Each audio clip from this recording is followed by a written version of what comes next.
Go back to work and tell me to do something for God and country. That is a good one. Tom, I'm gonna take your butt. For people who like reality TV, Pawn Stars might be familiar. This is the clever name of Rick Harrison's show. It follows the owner of a pawn shop as he uses his vast knowledge of gold and silver history to find valuable items. Under all that light, the deep shadows that had been there for years finally came to light. Over a decade of facts are now being shown. This family-run business is being hit by a string of false claims, scandals, lawsuits, and betrayals within the family. Come with us as we find out the truth about his son being the center of attention and other recent scandals. The very start.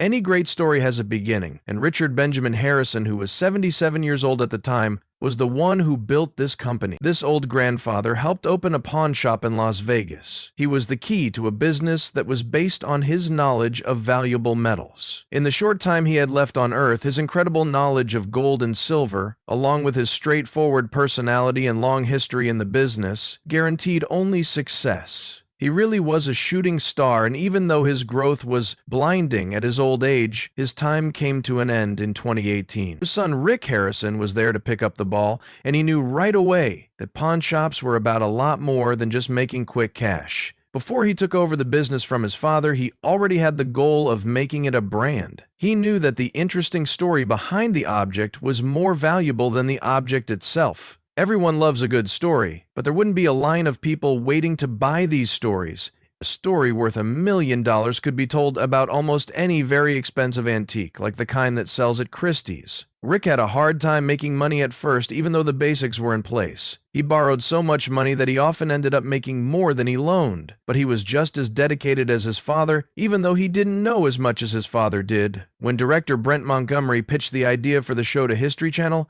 all of his hard work paid off. Who was interested in the shop's atmosphere, and the family's Pawn Stars ran on the History Channel from 2009 to 2011 and showed how the family interacted with the strange and sometimes valuable things that customers brought into the store. Every day brought a new treat for the family and the people watching. On their counter, they found strange things, like rare comic books and artifacts that were thought to be from ancient Egypt, and odd books that were thought to be from ancient Egypt. This made sure that the show always had something new and interesting to offer, which kept people watching. Aside from that, fans enjoyed seeing Rick and his father having fun together. At first, there was debate and money problems. Just when things were going well with the business, Rick Harrison and his mother, Joanne Harrison, got into a court case out of the blue. It was said that this case was about family property and who gets to keep the gold and silver pawn shop business. Joanne Harrison sued Rick, saying she was lied to about who owned the pawn shop after Richard Harrison died in 2018. She said Rick took over her part of the business without her full knowledge or permission because he made her sign over her 51% share of the store while she was in the hospital healing from a coma in 2001. This was followed by a claim that she wasn't getting her fair share of the income, and that Rick was misusing family property. Her lawyers told her that when Richard died, she would get his 49% share of the pawn shop. But Rick hadn't given her all the financial papers for the business. Because of this, Joanne said she couldn't get a correct count of more than $500,000 in cash and silver. She was adamant that those things were gathered by the late Richard before he died. It makes sense that this turned into a public show that hurt the business's reputation and profits. Some people were leading Rick's mother astray for their own gain, and Rick was sure that the charges were false. Not only that, but the COVID-19 pandemic in 2020 cut the pawn shop's yearly income from almost $1 million to just $37,000, $46 that year. After the pandemic, the legal trouble didn't end. She filed for a protection order to stop him from selling off the family's asset. The protection order also said Rick couldn't do anything that would make Joanne dislike the family business, like moving or hiding money. The news source also said that Joanne, who was 81 years old at the time, had a lot of health issues that needed constant care and tracking, which could cost as much as $115,000 a month. Even more surprising was that he didn't hear about the protection order request from Joanne. Instead, he read about it in the news. Even though they weren't going back to the same house, he claimed that he had tried to call her many times for months after the event but had been unable to. This made it harder for him to get better terms so that everyone could be happy and go home. But to be honest, this wasn't the first time a friend or family member was in trouble with the law. Chumley, who was also a fan favorite on the show, yes, I've worked there as a pawn shop owner for more than 10 years. He also had his share of court problems. Austin Lee Russell, better known as Chumlee, and the Chumlee case have been important parts of the popular History Channel show for a long time. His strange and funny behavior caught everyone's attention right away on the show. But being in the public eye had some bad effects, and he often got into legal problems. Even with these problems, he couldn't stay away from the glitz and glitter of show business. In 2012, he was caught on camera running away from the scene of a fight with a guy in Hollywood. This was his first known run-in with the law. The man had threatened to pull a gun on Chumlee and his friends, so he attacked. Chumlee said he did it in self-defense, even though the victim was hurt and bleeding on the side of the road. According to him, the man didn't seem to know that he was on TV. It was like nature had taken over. From what he remembered, the man only wanted to get into their car and cause trouble. Even though he got away from this one, it was a very different kind of problem he was about to face. When police were looking into claims of sexual attack in 2016, they found an unregistered gun and illegal drugs in his home. Police supposedly found marijuana, methamphetamine, and a gun in his southwest Las Vegas home when they searched it. Officer Larry Hadfield, a spokesman for the police, said that the investigation was partly due to a recent report from a woman and that the officers were doing everything they could to find out the truth, even though he had not been arrested for a sex crime. The AP used records from the Clark County Detention Center to say that he was facing 19 drug possession charges and 1 charge of having a weapon. Even though the sexual assault charges were later dropped, the damage to his image was already done. He got into a lot more trouble with the cops after the raid because of what was found out. There was a lot of drugs that the cops took away, like crystal meth, marijuana, and Xanax. It was also found that the person had used cocaine and 11 other guns, 8 of which were not registered. He knew he could get into a lot of problems, so he agreed to a plea deal to stay out of jail. Later, the 20 felony charges against him were dropped, and he was put on probation and given therapy for 3 years.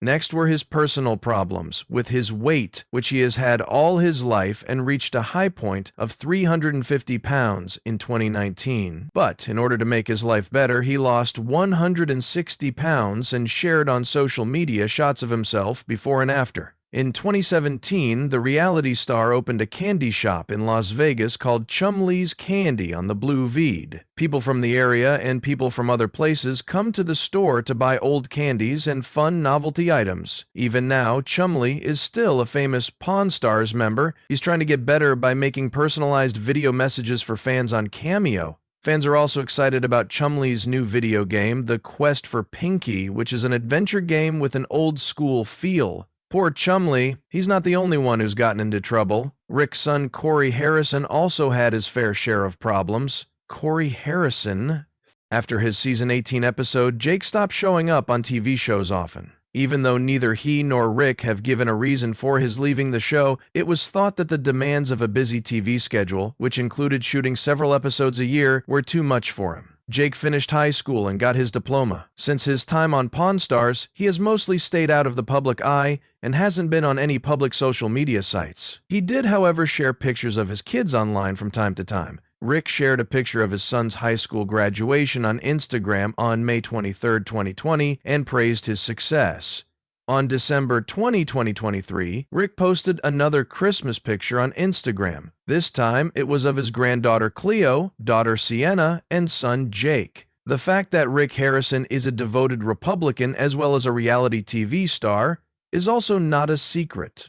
And Jake and his dad are both connected in the same way. He is often on Fox News and has publicly backed several right-wing candidates, including Donald Trump, Mr. Donald Trump. I mean, I know him pretty well. I ate dinner with him. The White House is where I've been. He also spoke at CPAC in 2020. In March 2023, the Las Vegas Review-Journal said that the Powner even gave hints that he might go into politics himself. He said, "Many people in the party have talked to me, and I always listen with an open mind." There is a picture of Rick and Jake happy with President Trump at the Las Vegas Convention Center that came out in 2018.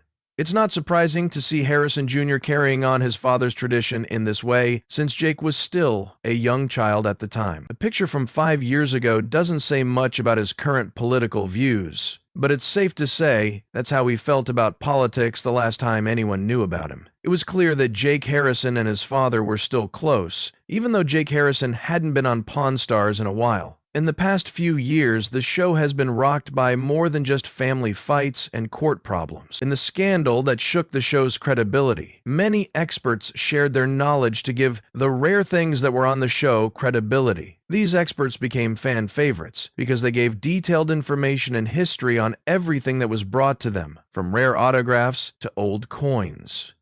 Fans didn't trust some of these experts, though, because they were involved in the wrong things. One of these experts, Johnny Jimenez Jr., who collects old toys, got in trouble with the law in 2015 for abusing a partner.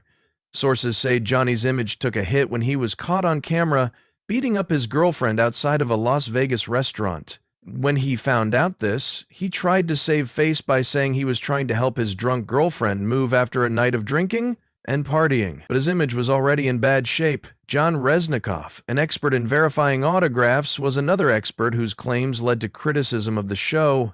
It became famous that he messed up in 2011 when he thought an autograph on a script for The Godfather belonged to actor Al Pacino when it actually belonged to director Al Ruddy. The mistake was small, but it made people wonder if the experts really knew what they were talking about, and if they had made mistakes like this before that were missed. But this wasn't nearly as bad as an incident that happened in 2015. In 2015, Drew Max, an expert in sports items, was charged with fraud in New Jersey. This was the biggest problem that involved a Pawn Stars expert. He checked out fake sports equipment that was then put up for sale. In a lawsuit, the buyers who were ripped off said Max used his fame on TV to boost his image in the memorabilia business and then lied to them. This scandal really hurt the credibility of Pawn Stars because people started to wonder how many other things that were appraised on the show had been lied about. Some people lost a lot of money because of Max's mistakes, so not many people stood up for him, even though some thought the world should be kind because everyone makes mistakes. The problems kept getting worse and hurt the shop's reputation and history.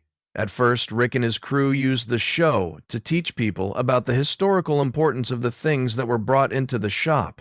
This was an interesting mix of fun and history. What made the show interesting was how random it was. Each day, a customer could bring a different type of treasure.